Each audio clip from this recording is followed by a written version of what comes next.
pond is shrinking again. Not sure what we're going to do about that. But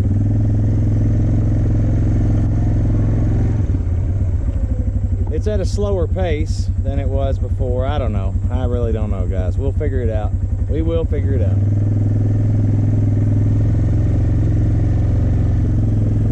We will figure it out.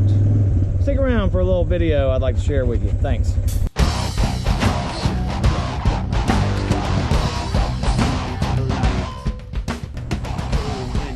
Hey everybody, Real World Prepper here. And I just got back from in town, the town where we used to live. Just not too awful far away from our little homestead here. I went and picked up a turd tumbler. I'll show you what that turd tumbler is. You guys are gonna know what this is, likely, some of you. I call it a turd tumbler for fun, but it's a compost turner thingy. Okay, I don't know what the proper name is, but this little guy, you see, of course, the lid comes off, and put your compost in there, and you keep it turned and all that good stuff. As many of you know, we will be starting a garden in the spring, be making preparations in the meanwhile. Of course, a drain on it there. And I just thought it was fun to call it turd tumbler, because that's essentially what you're doing. But and other things, you'll tumble other things. But anyway, I wanted to bring this little short video to you. Something came to my mind as I picked this thing up. And first, let me tell you, let me give you some examples of how easy prepping can be. All right, when I say how easy it can be, how easily you can come about things and that kind of thing. Well, in an earlier video a couple of months ago, I had expressed how Mrs. RWP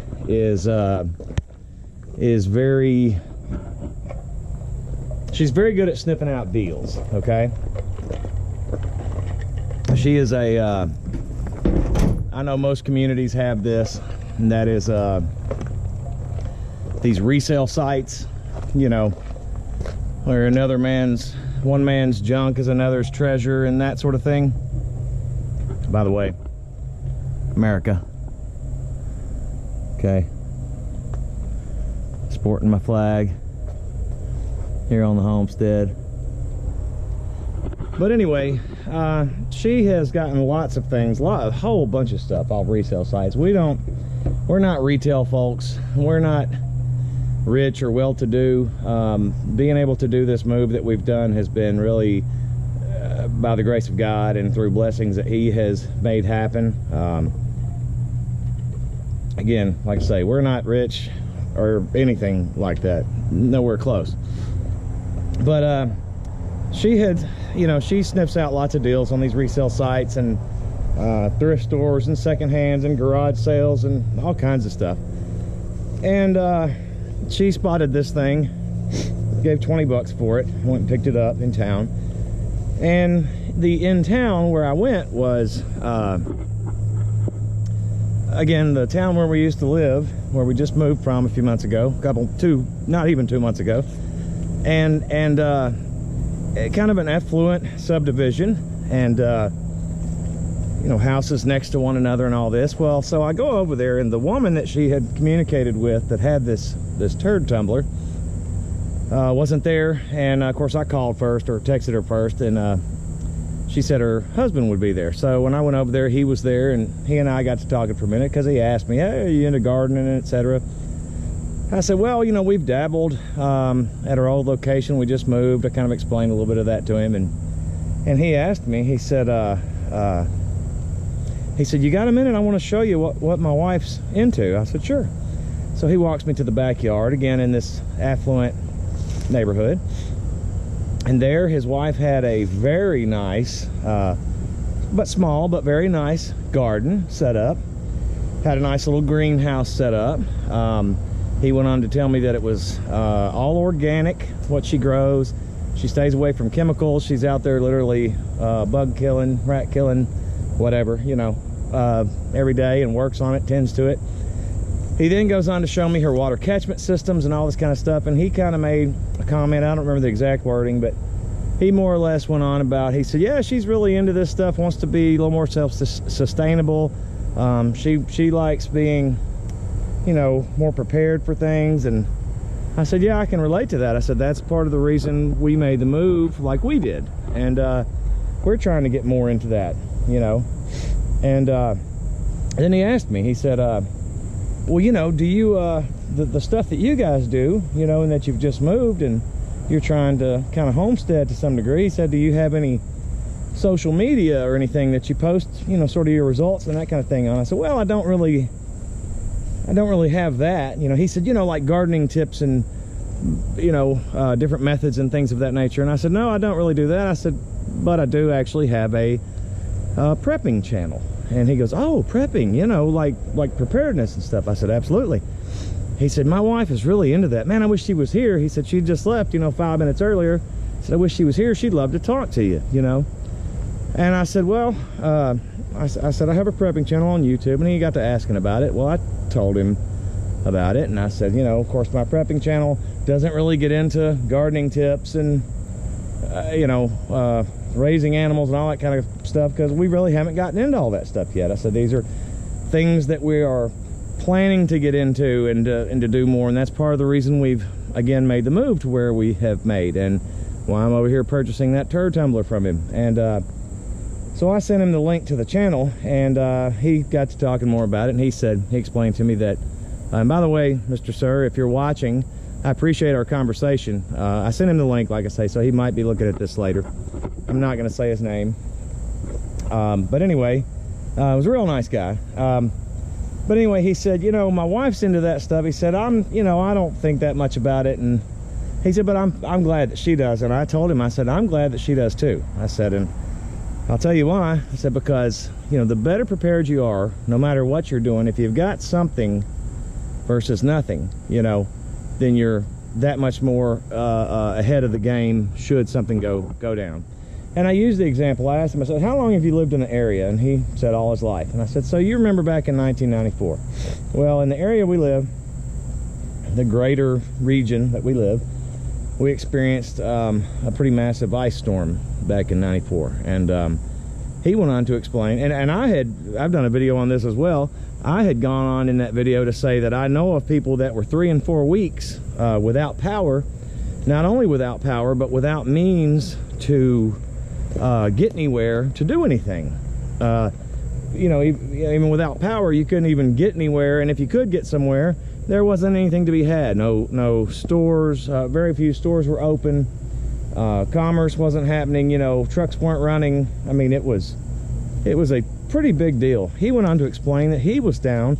He actually lived in an area where I was sort of hanging around during the time of this event, which was not my home, but it was, you know, 30 miles from my home. It was well, it was just somewhere that I was, and I kind of got stuck in that spot for a few days till I could get home.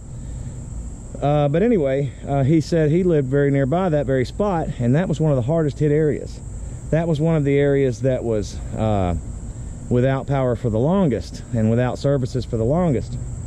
And he told me that he himself was out for about 6 weeks without power. And I said, well, there you go, man. There's a good reason, you know, why one should prep and be prepared. I said we should be able to take care of ourselves and sustain ourselves, you know, in the event of any type of calamity or catastrophe like that. He agreed. He went on to then say, you know what I think? And I said, what's that? He said, I think we've got more of a problem, potential problem with our electrical grid. He said it is so antiquated and old, and so few things in place to keep it going should it go down in a major way. He said, I think that's what's going to happen. Then he went on to say, and I also think that when people can't get food, you're going to really see people get ugly with one another. He said, and that's kind of what scares me. I concurred, of course, and went on to tell him a little bit more about my channel and some of the things. And like I say, sent him the link, told him to check it out, shook his hand, went on my way. Real nice guy. brings something to mind that I want to point out. Even those, this man told me that he himself was not that worried about it, didn't think that much about it. His wife did, and he was fine with that, right? But it just goes to show you that it is in the minds, it is in the gut feeling, it is in the heart of most people, even those who do not prepare, even those who are not prepared, who don't put much, like his own words, much thought into it. They are even concerned with the way things are going and understand and recognize that the threat is real and that things could indeed happen, and that the way that a lot of our systems in place are set up, these things are, frankly, the odds are stacked against us that they won't happen. You know, I mean, the chances that something's going to happen, particularly with our electrical grid, which we've talked about on this channel a bunch, can happen. So we talked a little bit about other countries and how you know, Venezuela being one, and you know, socialist governments running them down, hoarding all the money and the power and the resources and all that kind of good stuff, or terrible stuff. You know, he concurred with some of that stuff. Anyway, we just had a pretty interesting conversation. What I took from it was, here was a man who, again, himself was self-proclaimed to not be very much involved, but he was okay that his wife was. And I'm hoping that if he looks at my channel, which he said he was going to, said he was going to share it with my wife, hopefully he will get more involved in preparedness along with his wife, and that will be one more couple or family that will be prepared. One less family of zombies walking around not knowing what they're going to do. One less group of people who are willing to do unspeakable things to get what they need to sustain because they didn't prepare in the first place. And that gave me a little hope. All right, now I just want to show you my turd tumbler I showed you. Down in this area, some of the plans that are coming forward, see where these T-posts are and these posts down here. This area is going to house goats, hopefully for milk, possibly for meat. I'd like to get into some rabbit hutches, also for meat, maybe even, you know, a pet or two for my child. You get into this area next to it that's still wooded, and I've showed you guys some of this stuff before, I think, in another video. But I'm going to clear out these little saplings. There's not really any big stuff here. There's some fencing back here, 3 sides of it. I don't know how deep I want to get back here right now. I haven't traipsed in here much. I don't know if you can see that, but fencing. I'm going to finish this out, clear it out, finish it out, build up a structure. We're going to put the chicken coops there. We're going to raise chickens. We're going to get our garden going. We're making the plans and preparations now to do so. I encourage you guys to make your plans and preparations to do the same now. Okay? I know this was a little bit of rambling, but I just wanted to point out how easy these things are. The few takeaways from this video would be, look on resale sites, look in thrift stores, look in at garage sales, yard sales, trade, you know, whatever. Just you can acquire things to prepare with for relatively inexpensively anyway. Different things that you would need. It just takes some effort in looking and finding this stuff, and it certainly takes effort in putting the infrastructure in place. Some solar stuff, water catchment. This man's wife also had water catchment systems. I don't know if I mentioned that.